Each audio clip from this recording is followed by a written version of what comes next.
Hey guys, Elliot here for Worldwide Auctioneers, and it's going to be Supercar Saturday, this Saturday, April 26th, at our Enthusiast auction right here in Auburn, Indiana.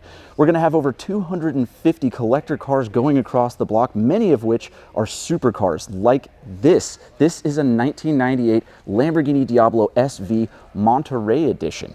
Now, they only made 343 SV Diablos in the entire world, which coincidentally is how many Duesenbergs they made, which is pretty fitting for the area we're in right now. But of those 343, only 20 of which were Monterey Editions, and of those, only 2 were made in this color. So this is a hyper rare car.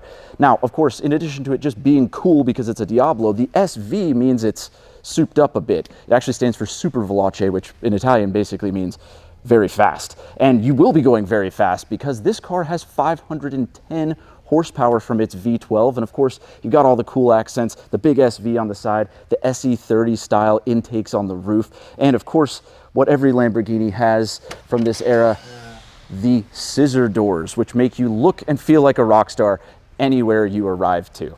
Now, be sure to get here in person to see these cars and bid, but if you can't be here in person, be sure to register on the phone, register to bid online, but trust me, you're going to want to be here in person to see cars like this Lamborghini Diablo and over 250 other cool cars right here in Indiana for our Enthusiast auction. We'll see you guys this weekend.